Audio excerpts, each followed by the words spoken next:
অবিভক্ত বাংলায় জন্ম নেয়া হাসান আজিজুল হকের লেখায় বারবার উঠে এসেছে দেশভাগের ক্ষত। ছাত্র জীবনেই জড়িয়েছিলেন প্রগতিশীল রাজনীতি আর সংস্কৃতি চর্চায়। এরপর শিক্ষকতা করতে এসেও হেঁটেছেন সে একই পথে। আমৃত্যু সংগ্রামী এই মানুষটি বাংলা সাহিত্যকে অসাধারণ সব ছোট গল্প আর উপন্যাসে সমৃদ্ধ করেছেন। চিরবিদায় নিলেও এসবের মধ্যেই তিনি রেখে গেছেন মানুষের জয়গানের গাথা।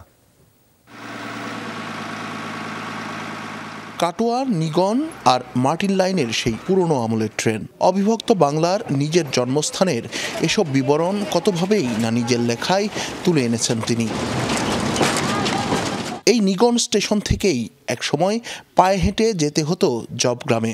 বর্ধমানের সেই গ্রামে ১৯৩৯ সালের ২ ফেব্রুয়ারি জন্মেছিলেন হাসান আজিজুল হক। দেশভাগের যে ক্ষত তার ছোট গল্প আর উপন্যাসে দগদগে হয়ে আছে, তার শুরুটা এখানেই। জবগ্রামের এই পুকুর, গাছ আর মাঠ কোনোদিনই ভুলতে পারেননি তিনি। এখান থেকেই স্কুলের শিক্ষার পাঠ চুকিয়ে তিনি ভর্তি হন রাজশাহী কলেজে।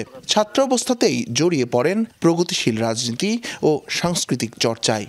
এক ধার থেকে 10 জন মনে হয় নিউটনকে দিয়ে গেছে, 10 জনকে নিয়ে গেছে। আমি ভাবলাম যে রাজশাহী বিশ্ববিদ্যালয় বোধহয় বিক্ষোভে ফেটে পড়বে আর কি। এইখানে এলাম, কোনো বিক্ষোভ নেই। আমার লজ্জা লাগে আজকে আপনাদের সামনে কথা বলতে, আমার ইচ্ছেও করে না।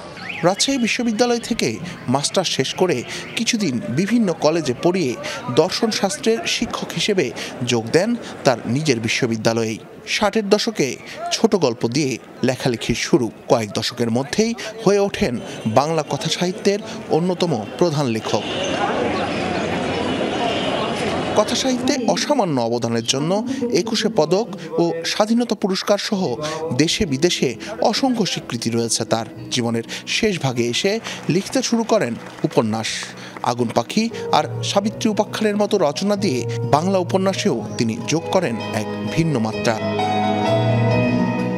২০০৪ সালে শিক্ষকতা থেকে অবসর নিয়ে রাজশাহীতেই নিজ বাড়ি উজানে বসবাস করছিলেন তিনি। আজীবন ছিলেন সংগ্রামী আর আশাবাদী এক মানুষ।